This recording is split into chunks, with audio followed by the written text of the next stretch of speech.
देश विदेशात pilot training centre चालवणारे एव्हिएशन एक्सपर्ट विशाल बांगरे सर आपल्यासोबत आहे. सर, काल अहमदाबाद गुजरात येथे झालेला अपघात, तुम्ही कसं बघताय अपघाताकडे? हा अपघात हा एव्हिएशनच्या क्षेत्राचा ऐतिहासिक काळा दिवस म्हणून मानला जाईल, कारण की ड्रीमलाइनर 787 जे हे एअरक्राफ्ट हे अगदी वर्ल्ड वाईड विमान आहे आणि ते असताना सुद्धा कुठे मानसिकरित्या किंवा एक टॉपोग्राफिकल मिस्टेक म्हणा किंवा जो झालेला अपघात आहे त्यामध्ये टोटल 265 लोकांचा जीव गेलेला आहे. त्यानंतर त्यात 12 क्रू मेंबर्स होते आणि त्यातले जे पायलट्स होते ते फार अनुभवी पायलट्स होते. मिनिमम त्यांना 10,000 तासाचा पेक्षा प्रदीर्घ अनुभव असताना सुद्धा विमान एक टेक्निकल बाब आहे व टेक्निकल बाबीमध्ये कुठेही अडचण येऊ शकते, पण ती कुठे अडचण नेमकी झालेली याची गहन इन्व्हेस्टिगेशनची आवश्यकता आहे. आणि त्या व्यतिरिक्त ते विमान अगदी 49 सेकंडला म्हणजे जस्ट टेक ऑफ झाल्यानंतर त्याचं ड्रॉपआउट झालेला आहे. म्हणजे त्याचा जो इंजिनला जो थ्रस्ट लागतो आफ्टर रोल टेक ऑफ नंतर त्याच्यात त्याला जो पॉवर मिळायला पाहिजे तो त्यात मिळाल्यानं असं व्हिडिओवरून दर्शवण्यात येत आहे, दिसत आहे. तर याबद्दल जी आता मोठी घटना भारतात घडलेली त्यात ह्या घटनेबाबत जी चर्चा सुरू आहे त्यात फक्त एकमेव व्यक्ती एक जीवित वाचलेला आहे, कारण की त्याच्यामध्ये कमीत कमी 1 लाख लिटरपेक्षा जास्त फ्यूल होतं, कारण की ते इंटरनॅशनल फ्लाईट होती. इंटरनॅशनल फ्लाईट असल्यामुळं त्याला 15 तासापेक्षा 16 तासापेक्षा जास्त त्याला फ्लाय करण्याची असल्यामुळे ती फ्यूल आणि ती फ्रॅक्शन ऑफ सेकंडमध्ये त्याचा ब्लास्ट झालेला आहे. तर ह्या घटनेबाबत चर्चा करण्यापेक्षा याच्यात गहन अध्ययन होऊन याचे जे नवीन येणारे जे विमान आहे त्याबद्दल सुद्धा नवीन त्याच्यात बदल होण्याची आवश्यकता आहे, त्याबद्दल सांगायचं आहे. कॉन्फिगरेशन एरर बद्दलची चर्चा आहे या अपघातामध्ये, त्याचं काही कारण असू शकतं? त्याचं कोणतंही कारण जोपर्यंत इन्व्हेस्टिगेशन होणार नाही त्याच्यामुळे त्याबद्दल आता सध्या बोलणं चुकीचं होईल. त्याबद्दल आता जे ड्रीमलाइनर हे आहे जगातलं एकमेव विश्वस्त विमान आहे. हा पहिली घटना एवढ्या मोठ्या प्रमाणात ज्या ड्रीमलाइनर 787 बद्दल जी झालेली आहे. टेक ऑफच्या दरम्यान फ्लॅप न उघडल्यामुळे किंवा फ्लॅपच्या टेक्निकल एररमुळे काही झालं शकतं, जे आत्ता एक्सपर्ट सांगतायत त्याबाबत सांगा. ती घटना नाकारता येत नाही, पण ज्या प्रकारे त्याचा टेक ऑफ दिसतो आहे व्हिडिओमध्ये अगदी एअरपोर्टच्या रनवेपासून अगदी विदिन अ मिनिट, म्हणजे त्याला मिनिटसुद्धा लागलेलं नाही, पण प्रत्येक विमानाची एक टेक ऑफची जी एक क्लाइंब रेट असते ती डबल इंजिन असल्यामुळं ते विदिन अ टेक ऑफमध्ये मिनिट ऑफ सेकंड म्हणजे त्याला 700 अँड अबव त्याचं टेक ऑफ होता. सर, इलेक्ट्रॉनिक बिघाडामुळे प्रेशर सिस्टम ड्रॉप झाल्याचे काही कारण असू शकतं? नक्कीच असू शकतं, पण जोपर्यंत त्याचा पूर्ण थारो रिपोर्ट येत नाही तोपर्यंत कोणतेही कमेंट करणं चुकीचं होईल. प्रेशर सिस्टमचं काय काम असतं टेक्निकल बाबी समजून? टेक्निकल बाबीमध्ये प्रत्येक विमानाला ज्यावेळेस आपण इंजन रोल होतो त्यावेळेस एक थ्रस्ट लागतो, कारण की एवढं मोठं इंजन, त्यानंतर फ्यूल, त्यानंतर यात्री, त्यानंतर त्याचं कॅरेजेस, त्यानंतर त्यांचा लगेजेस, तर तेवढ्या वेटला पुश करायला एक प्रेशर बिल्ड होतं आणि त्याचं एक टेक्निकल कॉन्फिगरेशन असतं. तर त्यामुळं त्याचा थ्रस्ट कमी झाला असं निदर्शनास व्हिडिओवरून येत आहे.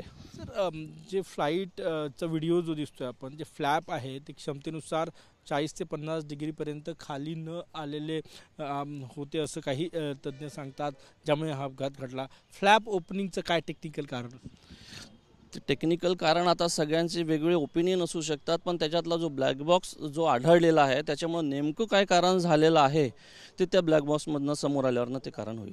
किती मोठी, कारण की इंटरनॅशनली मोठी घटना आहे ही भारताचं बोईंग एअर इंडियाचं. ती मोठी घटना तर ऐतिहासिक आहेच, परंतु त्यातले जे यात्रीगण जे होते, जे 265चा जो आकडा समोर आला त्यातले 12 क्रू मेंबरसुद्धा होते, त्यातले पायलटसुद्धा अनुभवी पायलट होते. दुसरं त्यातली जी घटना याच्यावर मोठा इन्व्हेस्टिगेशन येईल यानंतर, कारण की कंपनी बोईंगलासुद्धा त्यावर करावं लागणार आहे आणि त्यातल्यासाठी आता ही समोर बाब आल्यावरच हे लक्षात येईल या बाबी. तुम्ही पायलट ट्रेनिंगसुद्धा देतात, तुमचे US मध्ये नागपूर मुंबईला पायलट ट्रेनिंग सेंटर आहे.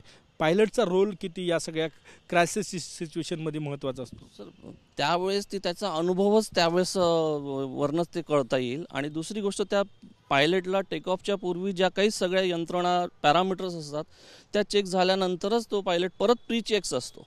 बिफोर टेक ऑफ एक प्री चेक्सच्या आधीसुद्धा त्याचा एक इंजिन थ्रस्ट, इंजिन रोटेशन केलं जातं आणि त्याला तेवढं रन झाल्यानंतर जोपर्यंत अनुभवी पायलट किंवा त्यातले कमांडंट कॉन्फिडेंट होत नाही तोपर्यंत ते त्याला टेक ऑफ घेत नाही. काल जे फ्लाईट टेक ऑफ होण्यापूर्वी त्याचं चेक झालं असेल इंजिन सगळं? अगदी प्री चेक झालेलं असतं, त्याचे सगळे जे काही ती जी समूह असतं पूर्ण चेक करतं त्यांचंसुद्धा इन्व्हेस्टिगेशन यामध्ये येईल, पण त्यांच्या चेक्सला सगळं एक ऑन रेकॉर्ड असतं सगळं. बिफोर टेक ऑफ फ्लाईट पायलटचा सुद्धा एक 2 मिनिट्स प्री इंटरव्ह्यू, कुठे क्लाउड्स आहे का, कुठे वेदर खराब आहे का, ह्या सगळ्या इतर बाबी तिथे 43च्या टेम्परेचरमध्ये ते तिथलं जे वेदर रिपोर्ट सांगत आहे.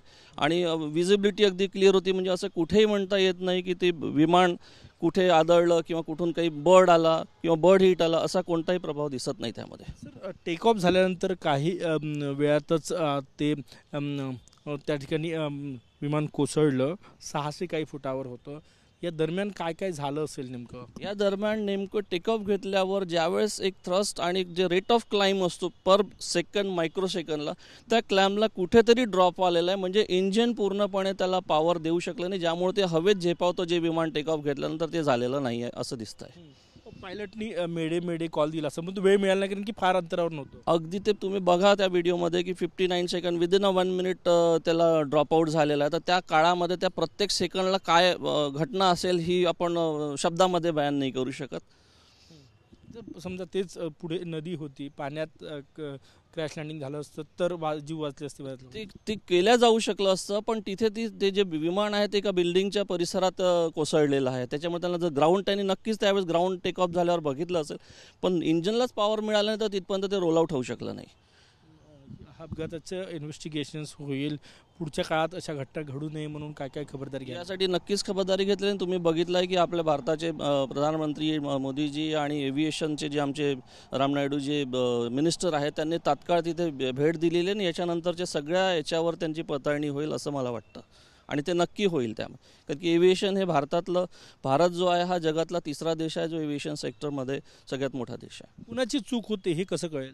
हे आता इन्व्हेस्टिगेशन सांगता येईल. कोणालाही एकाला करता येणार नाही त्यामध्ये, कारण की ब्लॅक बॉक्सचं इन्व्हेस्टिगेशन आल्यावर सुद्धा कळेल. बिफोर टेक ऑफच्या आधी पण जे काही सगळे चेक झाले त्याच्यावर सुद्धा होईल. त्याच्या विमान यापूर्वीच्या त्याचा जो लॉगबुक आहे त्याच्यावरून सुद्धा त्याचं रिपोर्ट करेल. त्याच्या AMEच्या ज्या रिपोर्ट्समध्ये जे काही टेक्निकल बाबी असतील, त्याचे जे काही चेंजेस झाले असतील, त्याच्यात इंजिनमध्ये काही बदल आणले असतील किंवा काही ओव्हरऑल असतं, प्रत्येक चेकला एक ओव्हरऑल असतं, त्या सगळं इन्व्हेस्टिगेशनला येतील.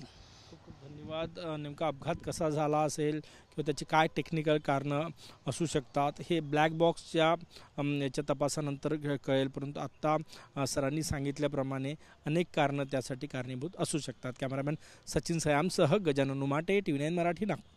मला तुमच्या कम्प्युटर स्किल्स अपग्रेड करायच्या आहे? दिशा कम्प्युटर इन्स्टिट्यूट घेऊन आले आहेत महा डिस्काउंट ऑफर.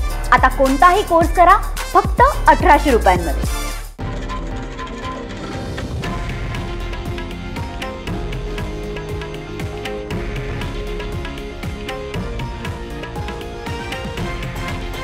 हे आहे देशातील नंबर 1 न्यूज नेटवर्क आणि आपण पाहत आहात TV9 मराठी, एकमेव.